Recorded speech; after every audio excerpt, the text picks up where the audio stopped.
Hello and welcome to a special presentation of Our Issues Milwaukee. I'm your host, Andrea Williams. Our focus is on Horizon Home Care and Hospice, a private not-for-profit formed 29 years ago by 4 hospitals in the Milwaukee area. They define themselves by the word home, a home built on a solid foundation.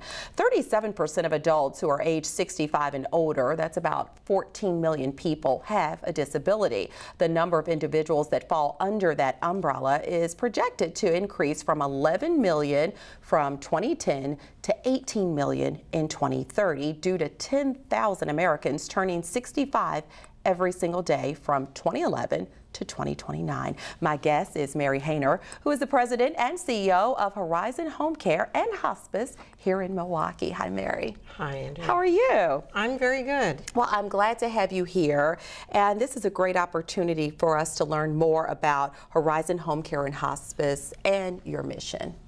Thank you. Thank you for inviting me. Yeah, I'm interested in hearing more about the mission. Well, Horizon's goal is to care for people in the setting that they live.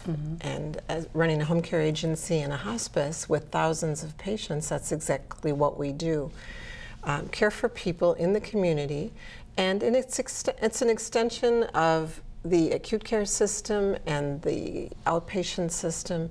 And home care happens to be probably the least expensive side of healthcare. So individuals at CMS, which is the Center for Medicare and Medicaid Services, and the state of Wisconsin, recognize that it's cheaper to care for people in their homes.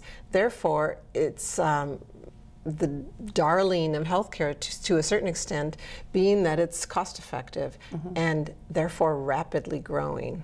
Yeah, and it's interesting that you say that it's cost effective and it's the darling, because a lot of times I think when people think of having care right there in their home that it would be more expensive because of the convenience, but that's really a breath of fresh air for some of those who are watching to know that it is affordable in many ways. Well, one of those reasons is because when you live in your home, you pay for the electric bill. You purchase the food. The whole facility cost doesn't exist in the home setting. So anytime care can be delivered in the home, it's usually less expensive because I mean, there's quite the infrastructure to run a hospital or to run a nursing home. And so if you live in one of those facilities, that's where that cost has to be paid for, and it's going to be paid for by the consumer one way or the other, be it through taxes or through commercial health insurance. You're going to pay for that. So all care that's delivered in the home is generally less expensive, unless you go the route of round-the-clock care in the home, and then that one-on-one care is a little bit more expensive than in a facility. But otherwise, home care is actually an affordable option for people. That all makes a lot of sense. So I did mention in the open that Horizon was formed by 4 hospitals in the Milwaukee area: Columbia, Froedtert Lutheran Memorial, Community Memorial, and St. Mary's Hospital. So if you would kind of give us an idea of how that joint venture came about. Well, back in the 80s, most home care agencies in this community became connected to one of the acute care hospitals. And that was because of the way healthcare was going in the 80s. It was going in the direction of consolidation. And it's not cost effective for a hospital system to run a single agency for each hospital. It just, economies of scale with home care make a difference, make it affordable. So those hospitals came together. They were not related to each other at the time, and merged their individual entities into one and called it Horizon Home Care and Hospice. So, and at that time, they were Horizon Health Care. Now that has all changed because Froedtert and Community Memorial are part of Froedtert Health, and Columbia and St. Mary's are now Ascension. But those entities are still related to Horizon and are sponsors of this agency to this day. Yeah, well, thank you for sharing that. And America's healthcare system is going through huge changes in preparation for the growing medical demands of the baby boomer generation. So big efforts are being made to recruit and train more nurses for that reason alone. So, for instance, you have the Nurse Reinvestment Act of 2002 and the Recovery and Reinvestment Act of 2000. 2009, they both focused on recruiting and training more nurses through accredited programs. So do you agree that geriatric and aged care nurses are increasingly in high demand? Oh, the demand, at least in this area, far outstrips the supply. Wow. And every healthcare provider, Horizon included, is seeking registered nurses, LPNs, CNAs.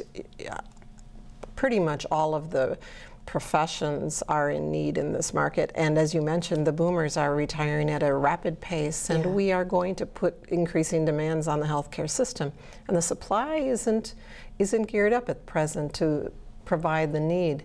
So it's an interesting situation that we're all approaching in the next 20 years. Yeah, so with that said, Horizon Home Care and Hospice, you guys are currently looking for certified nurses for recruitment and all those type of individuals who can help with the services and programs that you offer on a daily basis.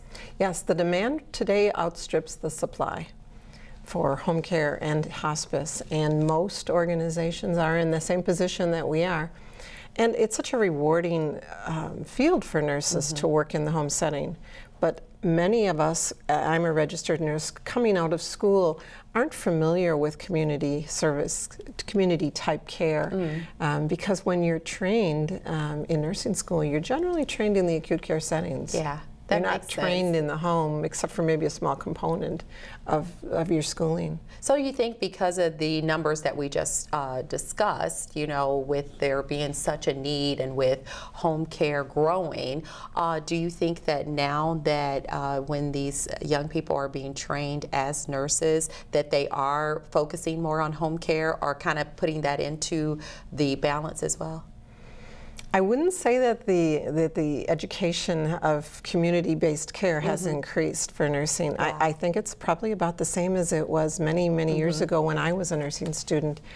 I do think that nurses oftentimes discover it on their own, but I don't think it's a focus of the clinical setting for training. Yeah. At this point in time. And so I think what's really special, and I'm just kind of speaking from what I've observed for individuals I know who have been in home care or even hospice for that reason, there's a special relationship that develops between these nurses and caretakers that come into a home. They build a relationship that's somewhat different than maybe a hospital setting, because they are coming into your private, personal space to help you with your daily responsibilities, right? There is indeed, Andrea, a special bond that develops because you're their primary caregiver in conjunction with their physician. You're the individual they look to for, in the case of hospice, for medication, for comfort, for advice. I mean, you're the center of their universe.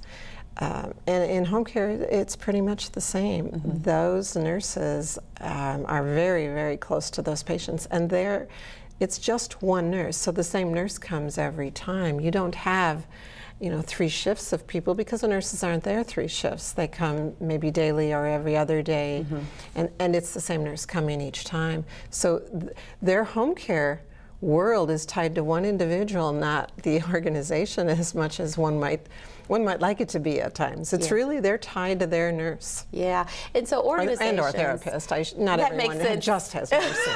Yeah, I understand completely. So when we look at organizations that serve the community, you need a large number of employees because of the different programs and services. Like, for instance, you guys have people who are delivering meals and different things of that nature. So you said there is this ongoing need for individuals who can help in this particular department. We have, I mean, on staff, with our volunteers, probably over 700 individuals serving the greater metropolitan area. And based on the number of individuals we aren't able to serve, we could probably have at least 1.5 times that number just to meet the demand. So yes, I would say the need is pretty great. Yeah, and so with that need, just in case there's someone out there who's watching, I think there would be different scenarios for people. There's someone who has a loved one who's aging and they're pretty much trying to find some options that would work for them, but there's also maybe someone who's thinking about what they want to do as a career, and I think a lot of the things that you've said about the field of nursing really helps drive home that there is a need, and it is really an occupation that, because of the situation that we've discussed, that you know that you're going to be good when it comes for a job for the next 2 decades, probably. No, for the rest of your life. It's that serious. Yeah. I think that having been a nurse for a very long time, yeah, we are one of the occupations that never wonders if we'll have a job. And that's a good feeling. There are jobs aplenty. But one thing about home care and hospice that's different about all other aspects of nursing is that you really make a difference with an individual by individual. Yeah. And I'm not saying that you don't in other settings, but here you are their point person. And for people who want to touch other people's lives in a material way, they particularly, I hear this from hospice nurses or from people who have been touched by hospice care. I mean, they're truly angels on earth, those individuals that care for the dying. And we have a large census of hospice patients every day that need care. So here's the thing, looking at home care is extremely convenient, I think, for many patients to remain home when you consider the process of an elderly person trying to obtain care from a facility. So some of the challenges, first they must schedule an appointment. And the question comes, do they have a computer to access the website? A lot of times you're sent to the website for one reason or another. When they call to schedule an appointment, sometimes an elderly person may have a hard time hearing the person on the other end of the phone. And then if there's no family to help, transportation can be an issue. So those very reasons were a few that were identified in a national study as the most common barriers to seeking care. So when you look at the aspect of someone coming to your home, then all of those things really become secondary or not a thought at all. So what you're asking me, is it difficult for the elderly to access care in the home? No, not at all. So I'm basically making the point that with all of those challenges that I just mentioned, home health care really does seem like a great resource for someone who may be dealing with issues as such. I think so. I think people in general, as we age, we struggle with many aspects of living. We all live, if we live long enough, we will live with chronic illness. Yeah. We will live with, as you said, either a hearing loss or a vision loss, or in the case of my mother, both. I mean, and accessing care, particularly if you don't have children to help you, is very, very difficult for people. That's why we make so many different ways of reaching us available. We have the computer savvy who go to the website, who will live chat with us, but they don't tend to be the 90-year-olds. Those people pick up the phone, and you're right, they don't hear some of them don't hear what we're saying to them. But usually they have a support system of children to help them make those initial connects. And once they become established with a healthcare provider, usually we are the ones reaching out to them and keeping them connected and hooking them up with resources in the community. So some of that isolation goes away once they get hooked into a community service model of care in their home.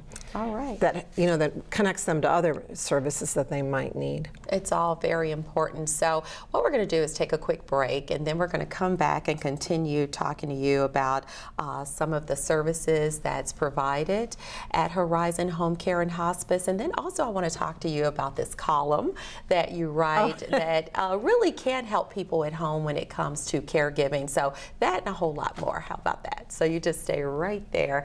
We will continue our conversation with Mary Haynor about Horizon Home Care and Hospice right after the break. And keep keep in mind, for more information, you can visit their website at horizonhomecareandhospice.org or give them a call at 414-365-8300. We'll be right back.